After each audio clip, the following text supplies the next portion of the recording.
contain the beer in a reservoir and heads that fill the beer all the way around the carousel. And each of those heads will accept a bottle, and the bottle comes on at the start of the rotation, and the air in the bottle is removed, a vacuum is drawn, the bottle is filled with carbon dioxide, and then the beer is allowed to flow in to the right amount by controlling the valve opening. And finally, the beer bottle will be tapped or jetted with a little bit of sterile water to cause it to fob up and allow the gas to come out, some bubbles to form, to exclude the last of the air from the top of the bottle before the crown cork is applied and folded onto the top of the bottle.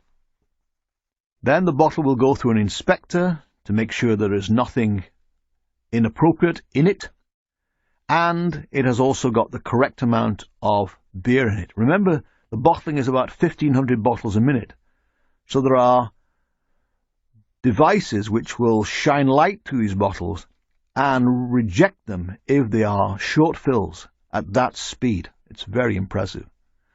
Then labels will be applied. The fewer labels, the better from an efficiency point of view, but marketing these days insists on having very complex labeling patterns, foils, and the rest.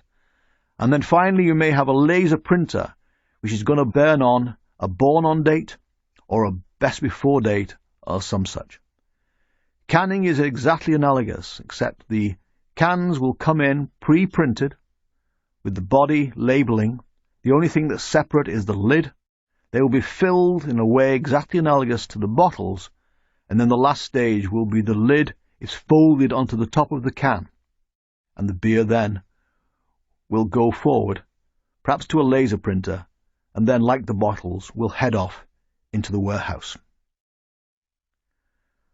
So it's a long way from the raw materials coming into the brewery to the beer leaving the brewery. Highly regulated, highly controlled, lots of analysis going on, lots of measurements to make sure that everything works consistently and the beer entering the warehouse is exactly right for the quality and the brand concerned.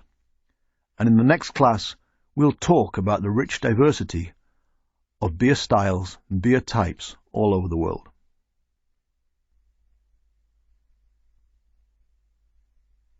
This ends Lecture 7. Brewmaster's Art, The History and Science of Beer Making, Lecture 8. Beer Styles. Top Fermentation Beers. It's time for us now to look at the different types of beer in the world. Basically, they can be divided into ales and lagers. And there is some overlap, and there are some beers that don't easily classify into one or the other. In the first of these lectures, I'm going to talk about the ales, a rich diversity of ales available around the world. And in the next one, I'll look at lagers and also delve into the other styles and types of beer. And there's some fairly amazing products that have been in the market and will continue to get into the market, I'm sure. So let's just reprise for the moment the differences between ales and lagers. Ales are produced, if you remember, from relatively well-modified malts that have been kilned to a fairly high temperature. What this means is they have usually got quite a lot of malty character, malty flavour, and a richer colour, a copper colour or even darker.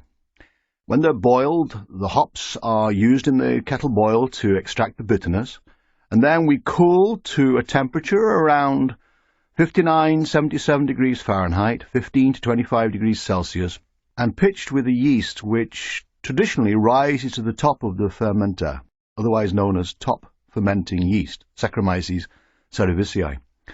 And then downstream, in the brewery or traditionally in the final package, the beer is dry hopped, a handful of hops, and these days some hop extract, added to give some depth of hoppiness, the hop aroma, the dry hop character.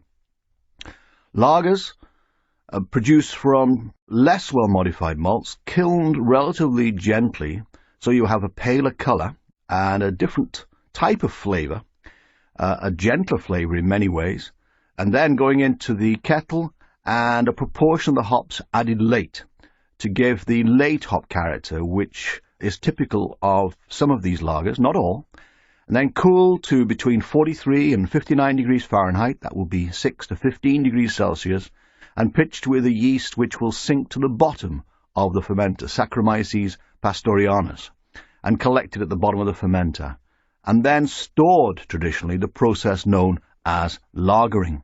That traditionally was a process intended to allow progressively the carbon dioxide content to build up through natural conditioning, also to help settle out unwanted materials.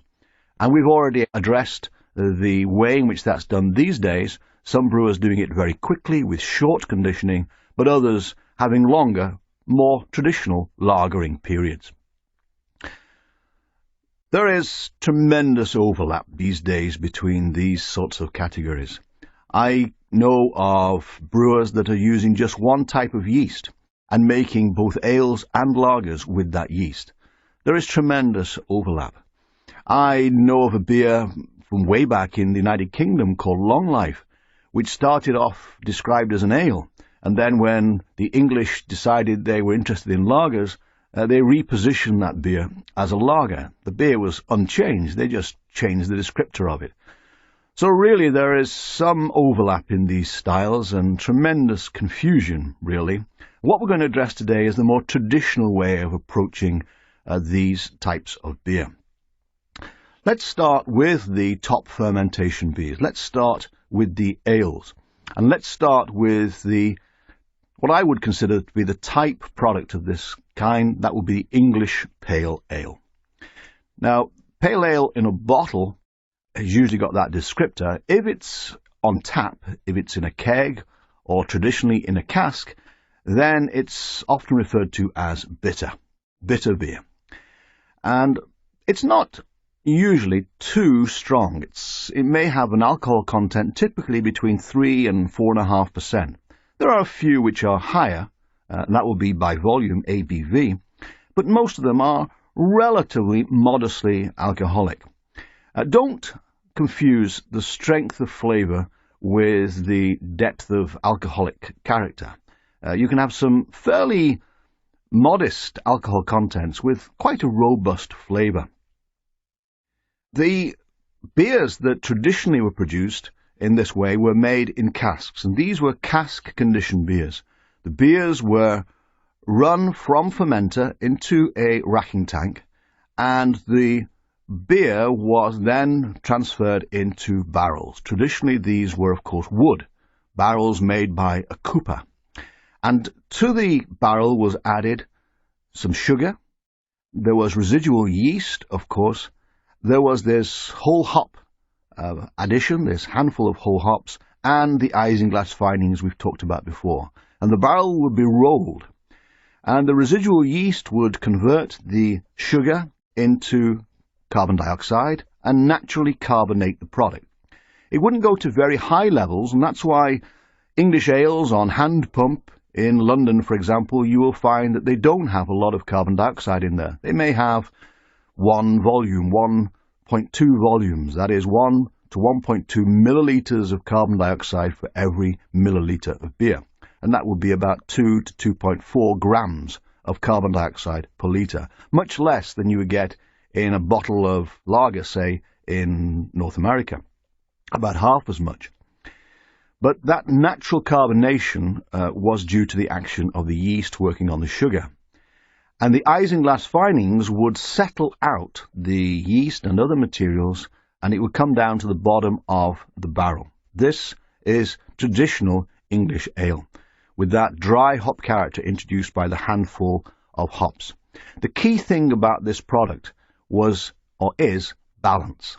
The maltiness and the hoppiness are in balance. You do not have extremes of one or the other. I think one of the confusions that people making ales, for example, in some of the craft sector in North America is they overdo the hops and therefore the product is out of balance and less drinkable. These English ales are tremendously drinkable. If the beer is in bottle, it is referred to as pale ale. The chances are then that the beer is not naturally conditioned. The chances are that it does not contain isinglass finings. It will be brewery conditioned and then filtered and then transferred into the bottle. There are a lot of people who are very devoted to these ales in England and Wales particularly, and there's even a campaign for real ale which helps champion these products and support their survival. The reality is that these traditional beers in barrel are very sensitive, and if you're not careful you will very quickly have vinegar, and therefore there's an inherent reluctance for people to make or brew or dispense these beers in pubs because they are much more difficult to handle than beers that have been pasteurized and have been filtered in the brewery.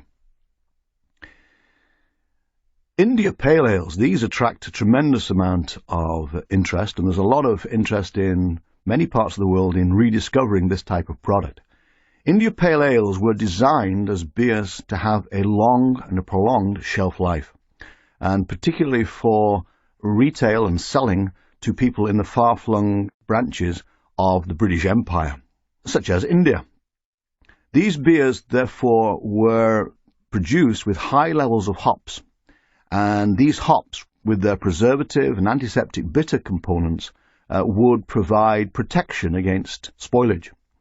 The higher alcohol content as well would help allow resistance to microbial infection. The first IPA was brewed by George Hodgson in East London in 1822, but soon brewers like Bass were quickly into the IPA trade and establishing a major presence in the international scene. What a lot of people don't realize is that the first IPAs were shipped actually in casks, and they were bottled at the location where they were going to be sold. And as they traveled, they were prone to some degree of infection, and this organism, Brettanomyces, was involved in this contamination and giving these interesting barnyard-like flavors.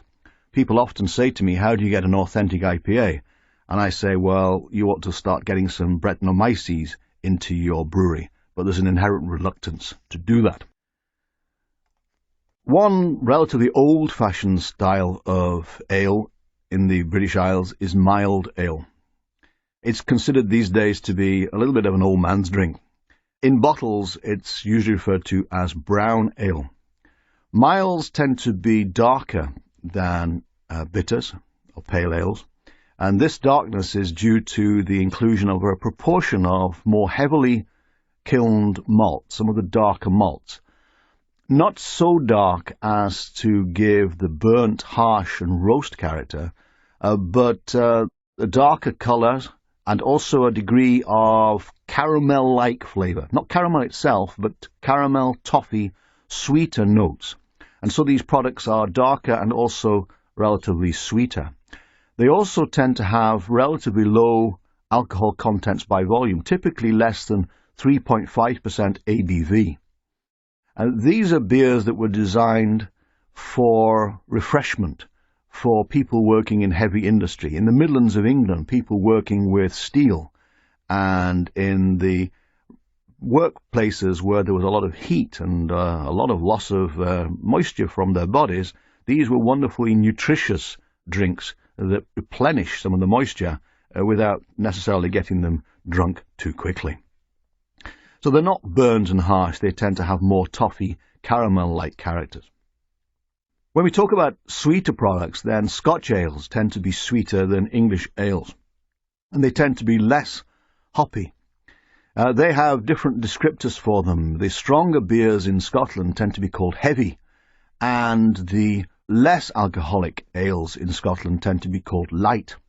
The word light in the British Isles is very different from the word light in the United States. The word light in the United States, of course, means low calorie.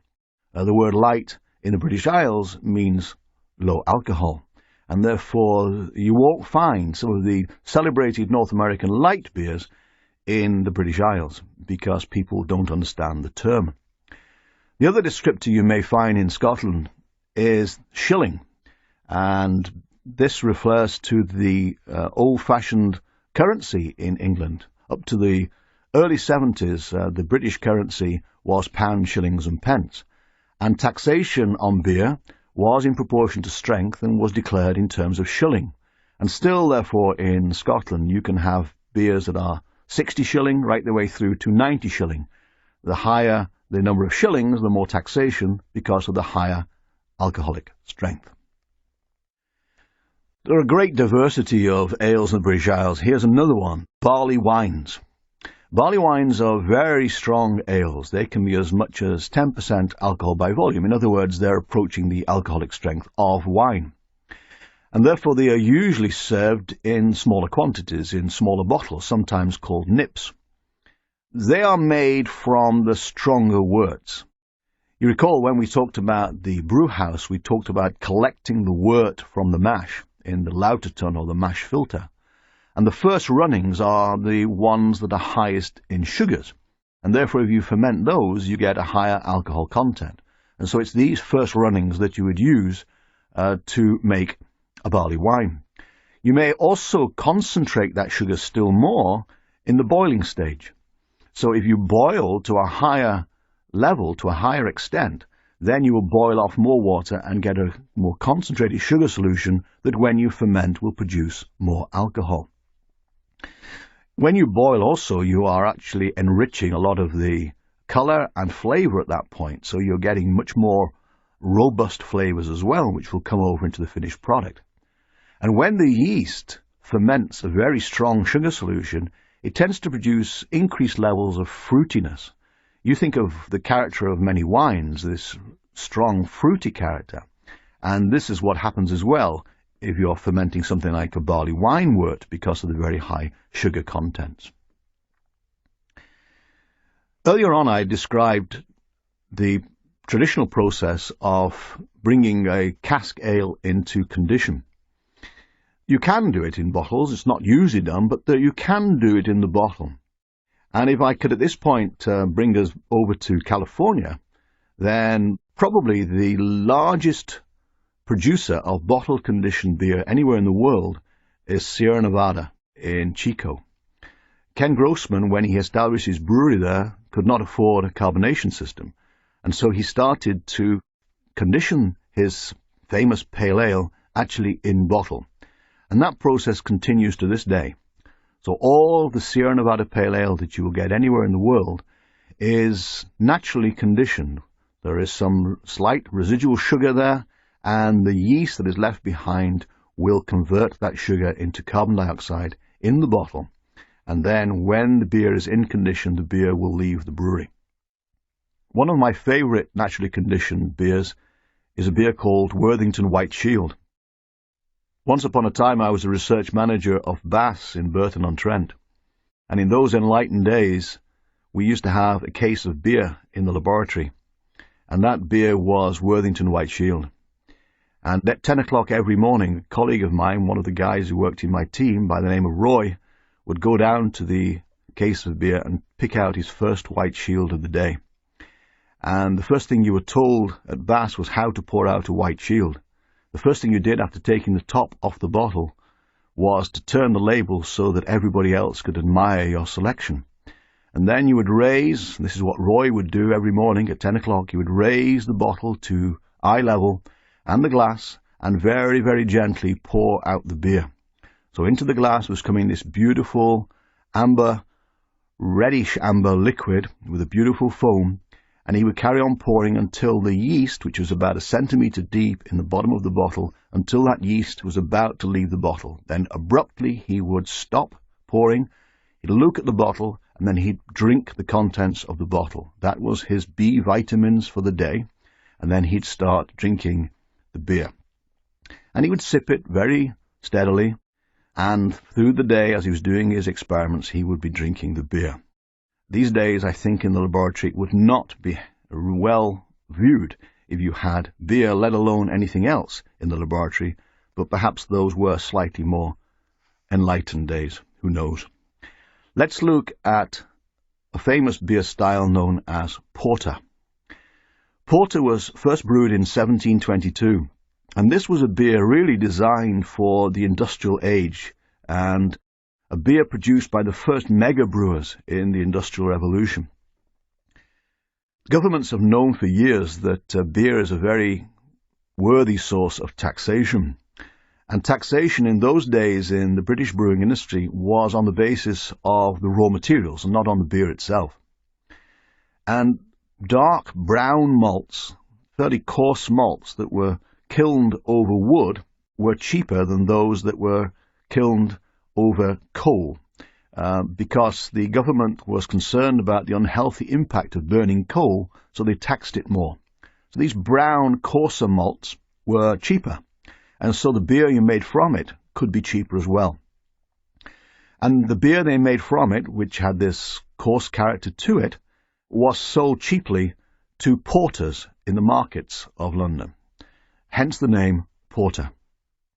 It was also felt that the water in London was too alkaline because of all its bicarbonate to make really good pale ales. I've already talked about the beliefs that there are about the importance of water for different beer styles. The belief there was that to make a decent pale ale, the water was not satisfactory. And so it was felt that the brown malts and the water that was available were just fine for making this particular style of beer. And so this porter saw life. When Michael Combrune established his saccharometer in 1762, it meant that people could really understand the influences, the factors which would cause the extract yield from different types of malt. And they were able to realize that the paler malts gave higher levels of extractable material. Around the same time, a man by the name of Daniel Wheeler described a way of roasting malt to produce something called patent malt, which was a black malt. And what people started to do was use a combination of these pale malts with their high extract together with this black malt that Daniel Wheeler had brought to the marketplace. And so the net colour of the beer went from brown to black, and this black malt had a different flavour characteristic. It gave a burnt and a coffee-like nature. It was extra dark, it was extra stout porter. And soon they dropped the extra and the porter, and they simply called it stout. This classic modern-day stout, of course, is Guinness, and it was Arthur Guinness in Ireland, in Dublin, who first really championed this style of product. And of course there are many other great stouts in the world today. If you look at the word stout, there are a number of other products that have that name as well. For example, there is Russian Imperial Stout. This tends to be somewhat stronger, between 9 and 10% alcohol by volume. And this was a strong beer that was designed for export and shipping to the court of the Tsar of Russia, hence the name Imperial Stout. Another product is milk or sweet stout. And the reason it's called milk stout is that whey-derived lactose from the side product of cheese manufacture, whey, that lactose was included to deliver a moderate degree of sweetness to the product. And this is a beer dating back to the late 17th century. This lactose is not used by brewer's yeast, so it's left behind. It is only about a fifth as sweet as the sugar you will put in your tea, but nonetheless it gives a degree of sweetness and a degree of body. Indeed, it's a drink which was celebrated for many years on the merits that it would have for the body. When I was a boy, it was possible to market beer on the basis of health benefit, and I remember a sweet stout by the name of Mackerson, which was advertised on the television by a Shakespearean actor by the name of Sir Bernard Miles. And he would say, it looks good, it tastes good, and by golly, it does you good. And I don't think you're allowed to say it these days. But I do know that when my wife had our first child in the hospital in 1980, in the maternity ward, there was beer, and it was Mackerson Stout. Why it was there? Who knows? Some people believe that this product and others is good for nursing mothers. I think probably it was just a reward after a somewhat intense experience. There are a number of other types of stouts. There are oatmeal stouts, which, as the name suggests, contain some rolled oats, perhaps only as much as 5% of the grist. Stout has long been associated with oysters, and one of the great delights is to eat a plate of oysters and a traditional Irish stout. But I've had oyster stout where people have put oyster essence into it to give a strange character indeed. And of course, if you have stout mixed with bitter ale, traditionally Guinness and Bass, then we have black and tan. In Germany, there are a number of ales. For example, there is Alt. And the word Alt means old. It means brewed in the old way from a grist of barley malt and, to a lesser extent, wheat malt. These tend to be a reasonably dark copper colour and really rather bitter. In Cologne, they have a product called Kölsch. This is a much lighter beer, and they replace some of these darker malts with a malt called Vienna malt, which is relatively less intensely kilned. You recall we talked about the different types of malt and different intensities of kilning. And here's an example of dialing into the different malts that are available to get a different characteristic. There are a number of wheat beers that are made with top fermenting yeast. Indeed, the classic Weizen beer in Germany is made from a grist that comprises at least 50% wheat malt. And they use a top fermenting yeast. These products tend to be very highly carbonated, very high levels of carbon dioxide indeed. Earlier on I talked about English ales with, say, 1 volume of CO2, carbon dioxide. These may have more than 3 volumes of carbon dioxide. They also have very fruity notes. They tend to have a very pronounced banana-like flavour. But there's also one other flavour you should find in an authentic Weizen beer, and that is a clove-like character. If you smell a Hefeweizen, the Hefe means yeast, and they still have the yeast present, so you see cloudiness in these products. They should smell of bananas and cloves. And the reason they smell of cloves is because the yeast that is used to make them has an extra gene, an extra enzyme, which will make this clove-like aroma. So there's a material in the malt which is converted by this yeast into a clove-like character. So if I ever go into a pub or a restaurant in California and I buy a Hefeweizen, I expect to smell bananas and cloves. And if I don't, then I know it's not authentic. So the clove-like character is authentic. It's a good example of horses for courses. If you have a clove-like character in any other type of beer, if you have a clove-like character in your regular lager or your regular ale, then that's a sign of infection by a wild yeast. But if you don't have a clove-like character in a Hefeweizen, then that's a sign of the wrong yeast being used. So it really does depend on the type of product you've got. What's wrong for one product may be exactly right for another. So there are Hefeweizens, and there are also crystal Weizens. Crystal Weizens, as you might imagine, are ones that are filtered and clear, crystal clear. By the way, it's not authentic to have a slice of lemon in the top of your glass of Hefeweizen. So I recommend you quietly take it and put it to one side and drink your beer. Some while ago I was in a bar in Davis, California, and ordered some beer with some friends, and they brought us a glass.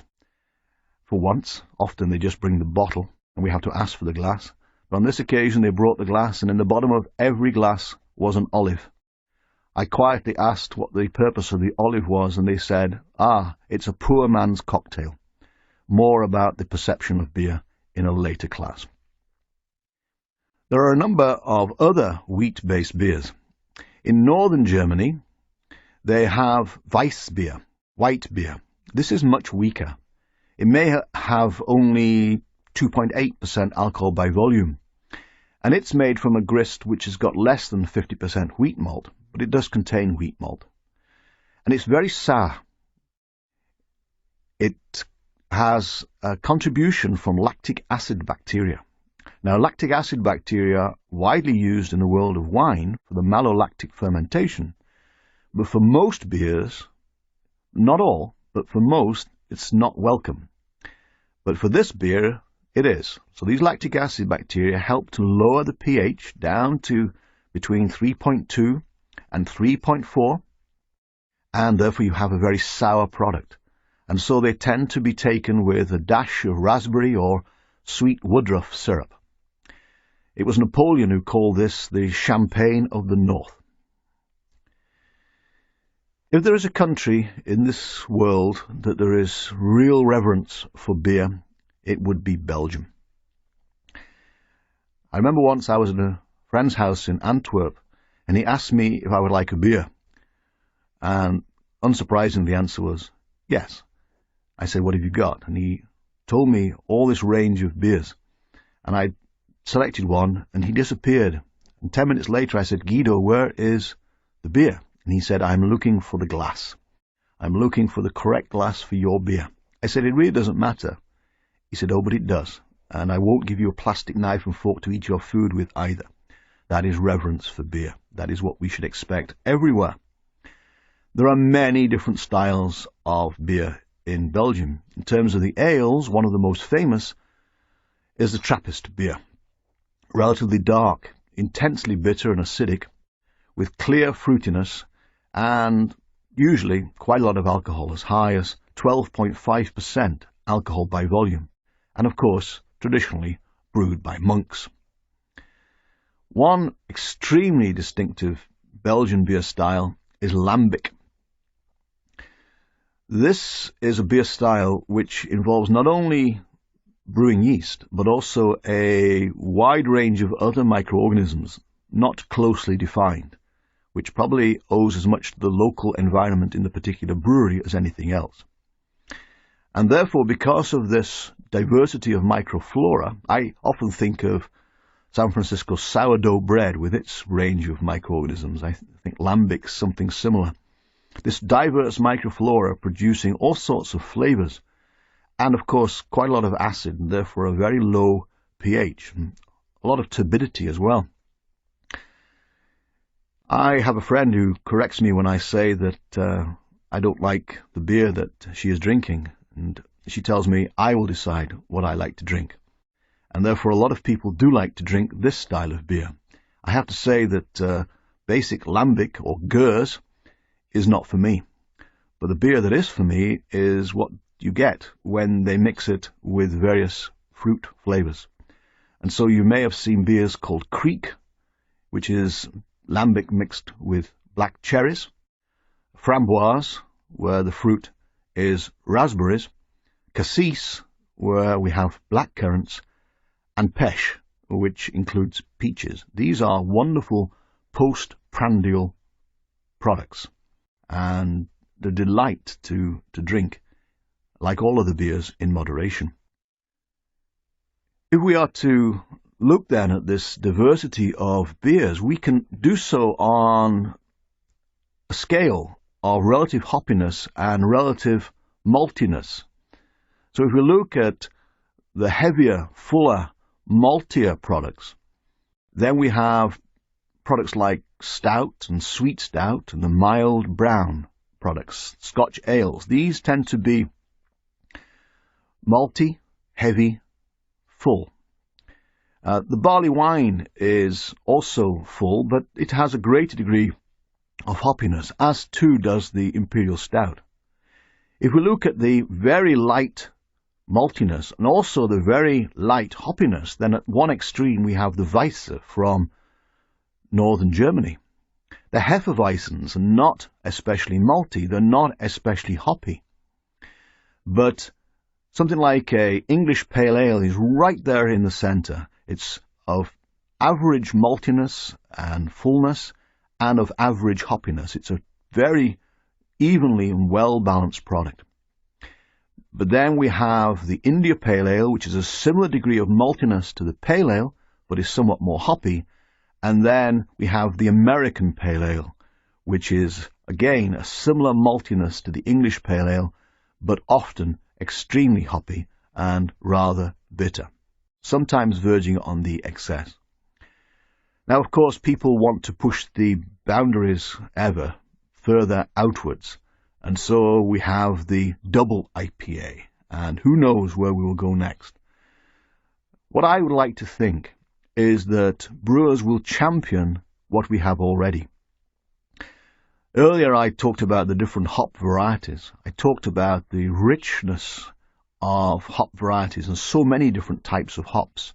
I would love to think that I could go into a supermarket and in just the same way that I see all the different types of wine classified according to the grape, wouldn't it be great to see all these wonderful ales classified according to their hop varietal? So that's top fermenting beers. In the next class, we will look at bottom fermenting beers.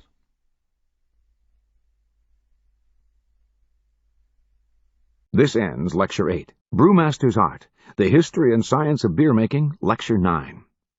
Beer Styles, Bottom Fermentation Beers, and Other Product Types. In this class, we're going to look at bottom fermenting beers.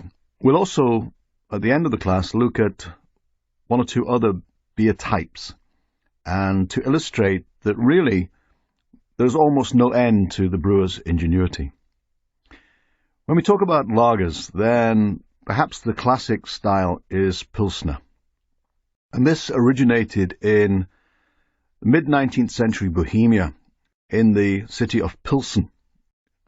It's relatively malty, and it's got an alcohol content usually around 5% alcohol by volume and a pale gold colour.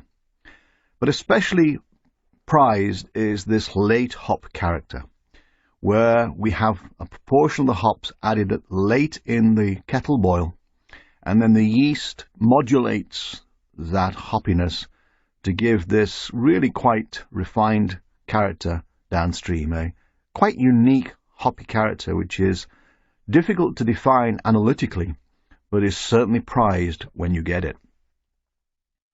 All too often people use the word Pilsner as a synonym for lager, and really that's not fair. I've seen beers that have been described as Pilsners which really have very little of the classic Pilsner character. It should also be remembered that not all lagers are pale. Some can be really quite dark. Sometimes it's really difficult to decide what we've got in our glass, whether it really is an ale or a lager. And as I've said already, there are some brewers that will actually use a single strain of yeast to ferment all of their brands, whether they're ales or lagers. Bock beers tend to be stronger than Pilsners. They tend to be often around 6 to 8% alcohol by volume. They typically are relatively malty and sulphury, and they can have a range of colours. Some of them can be almost straw-like in colour, but some, of course, can be dark brown, and you may have heard of Doppelbocks, which can contain up to 12% alcohol by volume. Märzen, or March beer, as we've said already, is brewed in March, and the consumption is concluded in the ensuing September Oktoberfest. And this was the style that originated when the edict came out that brewers were forbidden to brew in the summer months. And therefore, to maximize their shelf life, these beers were designed to have relatively high strength, up to 6.5% alcohol by volume. Of course, brewed according to the Reinheitsgebot, and there are pale and dark versions. Now, the German word hell means pale, and so helles are pale amber lagers, which tend to be very malty. They tend not to be especially bitter and hoppy, and they tend to be around 4.5 to 5.5% alcohol by volume. Dunkels are similar in flavour and strength, but they tend to be copper brown. Whereas a really dark lager-style beer is Schwarz beer.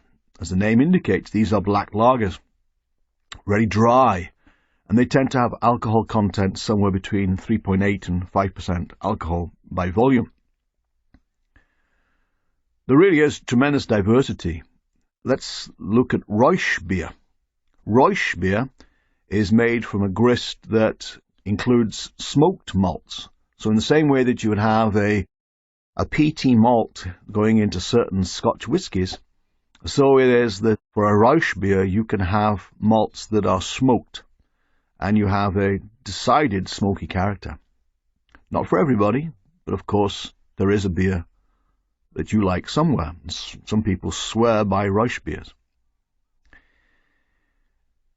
In the United States, of course, we have malt liquors. Malt liquors are products with relatively high alcohol contents, typically between 6 and 7.5% alcohol by volume. Very pale, often made using a relatively high level of adjunct, very lightly hopped, quite malty, and sweet. For the most part, malt liquor is a label rather than a style of lager. In some parts of the United States, you need to label these malt liquors if the beer is beyond a certain strength. Staying in the United States, then, of course, we have steam beer, and it's a very famous brand of steam beer from San Francisco, made by Fritz Maytag, the Anchor Brewing Company. More about Fritz in a later class. The product here, various explanations of why it's called steam beer, but its origins can be traced to the California Gold Rush and the requirement for light and refreshing drinks, even though there was little or no ice available for cold storage and conditioning. So what they would do would be to run the wort into shallow vessels, and it would steam. This wort would steam and cool, and then bottom fermenting yeasts were added to this brew to produce the steam beer. So if we look at the bottom fermenting beers, again on a scale of maltiness through to hoppiness, then we have the American light lager style products and the American lagers. And we'll talk about making light beers in a moment.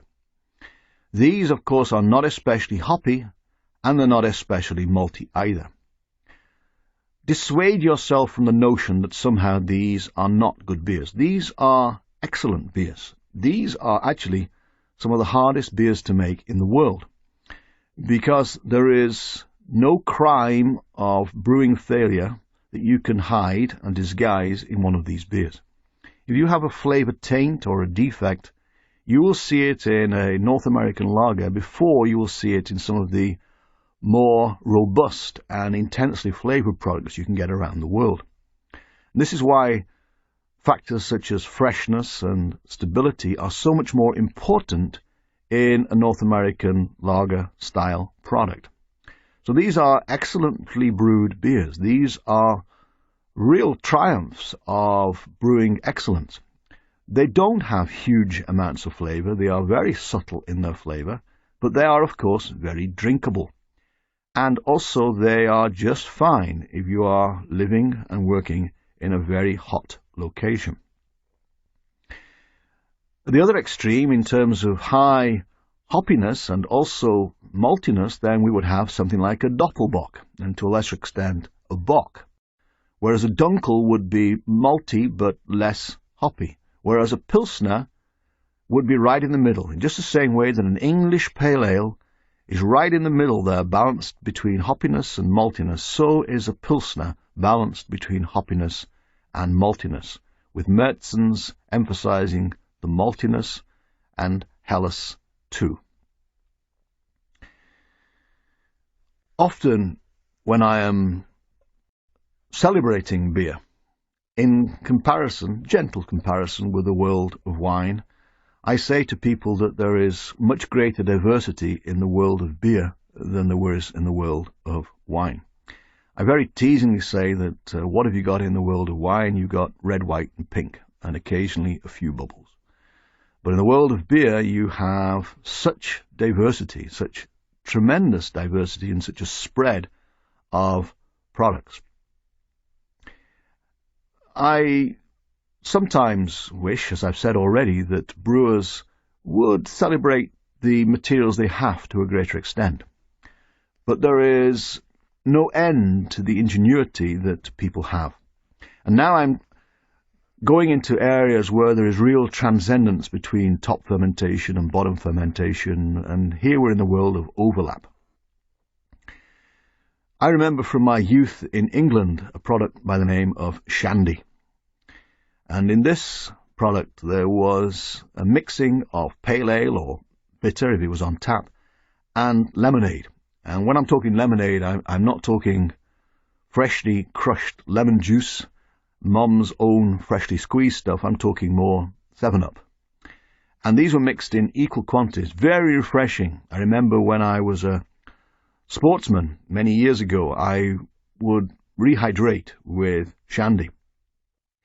Indeed, many people over the years have added a dash of blackcurrant juice to their lagers, or a splash of lemonade. That would be lager top. And this is a very popular product. It's interesting now that in North America, beers are being brought out, big branded beers with a little bit of lime in there, or a little bit of fruit juice of other types. A well-known English brewer recently developed a chocolate stout.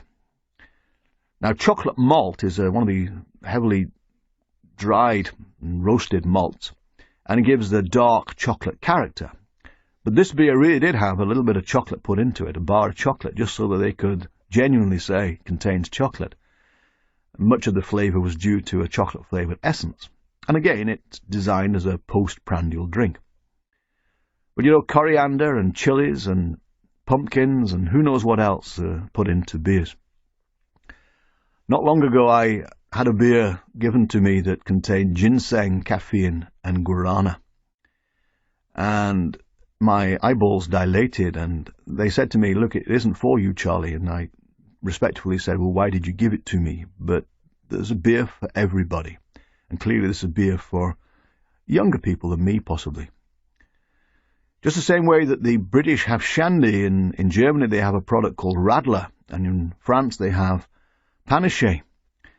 In Mexico, of course, we have Michelada, which is lager mixed with tomato juice and salt, perhaps a little bit of Worcestershire sauce, or even soy sauce or teriyaki sauce. So something for everybody.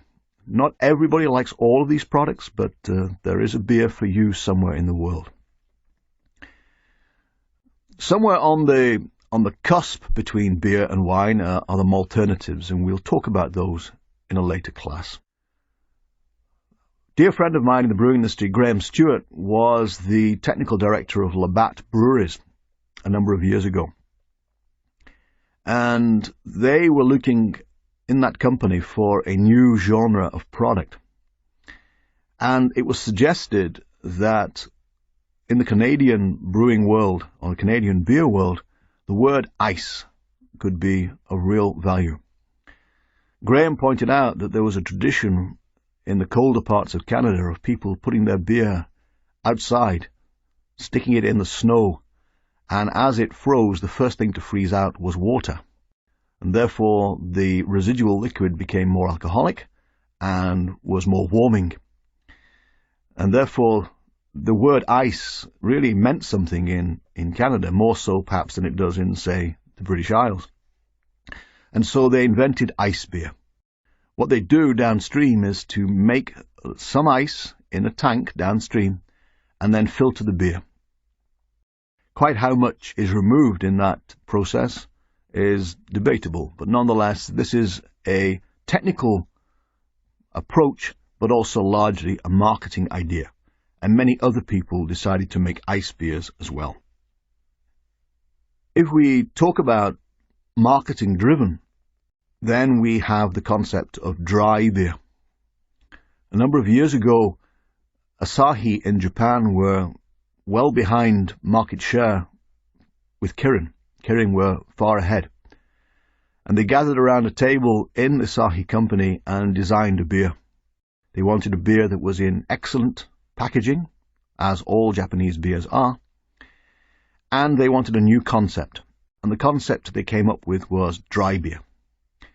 In the world of wine, everybody knew about the meaning of dry. So this was analogous to dry wine, a lager with a relatively low proportion of residual sugar, but of course very clever marketing, and a product was invented called Super Dry. And that product very, very quickly became one of the top-selling beers in the world.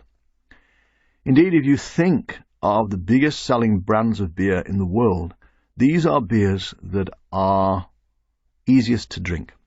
These are the beers that do not have extremes of flavor.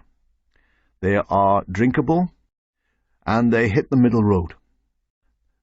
Some people don't like too much hoppiness. Some people don't like too much maltiness. Some people don't like too much color, and so on. So the beers that are going to reach the greatest number are the ones that are right in the middle ground. And this was one such beer.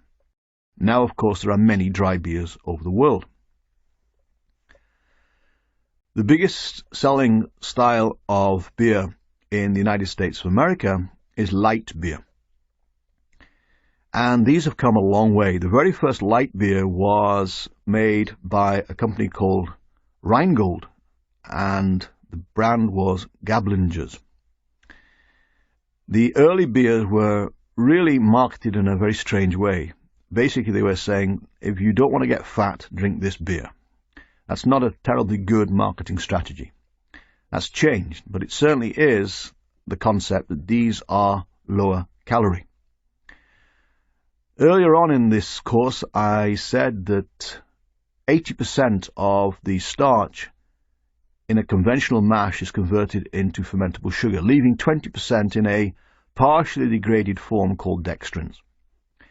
In the production of light beer, the brewer successfully breaks down those dextrins into fermentable carbohydrate.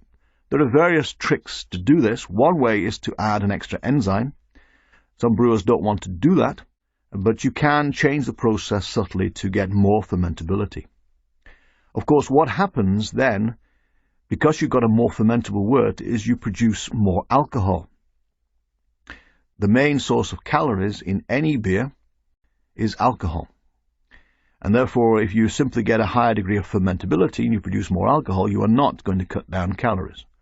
So what you have to do with these beers is then thin them down, add some water to lower the alcohol content at the end, even to a slightly lower level than in the regular beer.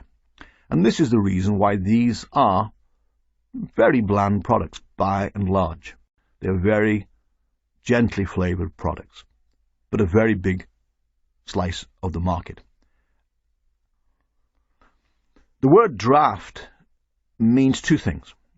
The word draft can mean either beer on tap, or it can mean beer in bottle that has not been pasteurized. Some people talk about cold filtered. Actually, all beer that is filtered cold. But what they really mean is that it is so-called sterile filtered. It's passed through a membrane to remove any residual microorganisms instead of pasteurizing. And the claim is that somehow this makes the beer taste better. The reality is that provided you minimize the amount of oxygen in the beer, then the modest amounts of heat applied in pasteurized beer do not have an impact on flavor. But it again is a marketing angle, this draft beer concept. The big growth market for beers in the United Kingdom is nitrogenated products. As I've said already, the classic beer style in England is non-pasteurized ale with a relatively low carbon dioxide content. It's a beer that is in decline, as I said in the last class. But there is interest in it as a low-carbonated product. But because of the risks involved in this non-pasteurized product, so the move has been towards having the beer pasteurized in the brewery with low carbon dioxide content, but adding nitrogen gas. It was Guinness for stout that pioneered the use of nitrogen gas to get a much more stable foam. And so this nitrogen gas is included in these nitrogenated keg beers to give a really good stable foam. The problem is that nitrogen suppresses hoppiness. We don't really know why that is, but the nice hoppy nose, the dry hop character you get on ales, is suppressed by nitrogen gas. And so these beers that are in kegs with the nitrogen do not really taste like the traditional cask ales that they replaced. You can go one step further and you can put this type of beer into a can. And of course, what you have in the bottom of the can is the widget. This lump of plastic in the bottom of a can, which is a nucleation device. And we'll talk about nucleation when we talk about foams. So that when you open the can, so you have a sudden surge of bubbles and you get a rich foaming taking place in the glass. You need to chill these beers right down, otherwise when you open them they zoom out of the can, which is not a good idea, and it does invoke lots of dry cleaning expenses for your pants. And this very act of chilling the beer right down is another thing that is contrary to traditional ales. English ales are not consumed at refrigerated temperature. They're consumed at cellar temperature. It's not warm, but it is cellar temperature, around 15 degrees Celsius. The nitrogen gas concept, as I've said, was pioneered by Guinness. There is a beer style, I think, that the nitrogen has merits for, because the nitrogen does temper some of the harsher character from the roasted grist. There are two extremes of alcohol content that you can have. There is at one end the non or low alcohol beers, and at the other extreme there are the phenomenally high alcohol beers that are now available in the United States of America. One definition of low alcohol really differs between countries. As I've said, most beers are of modest alcohol content, around 5%. There may be some regular beers in the world that are around 2.5%, and we've encountered some of those in these classes. And there are some, like the Trappist beers, that are around 12-13%. But for a Bavarian who may be used to drinking 6% alcohol beers, an English ale at 3.5% might be construed as low alcohol. It's horses for courses. The non and the low alcohol beers then can be classified in different ways. I was used to defining them in England as a non-alcoholic beer being less than 0.05% alcohol by volume, and a low alcohol less than 2% alcohol by volume. Now there are a few successful NABLABs, as we call them, non-alcoholic beers, low alcohol beers in the world, but I would suggest that they are the exception rather than the rule. I, for one, am a person who says, well, what is the point? If you don't want alcohol, then don't drink beer. Have a glass of water, a glass of orange juice or something, a soda. But some people, presumably because they feel under peer pressure, want to drink these lower alcohol products. There are several ways of making them. One way to make these products is to strip out the alcohol. You make a regular strength product, and then at a low pressure, and therefore a low temperature, you evaporate off the alcohol. The problem is that you also will evaporate off flavor materials, and you have to add them back. And therefore the balance is really not right. Plus the fact the presence of alcohol has a major impact both directly and indirectly on the flavor delivery. So a given flavor compound, a fruity flavor or a sulfury flavor, its expression, its perception will be different depending on how much alcohol is present. Another way to make them is to ferment less. And so you have your wort and you show it the yeast and then just as quickly take the yeast away again. These products tend to be very worty. And wort has got a somewhat raw, unrefined character.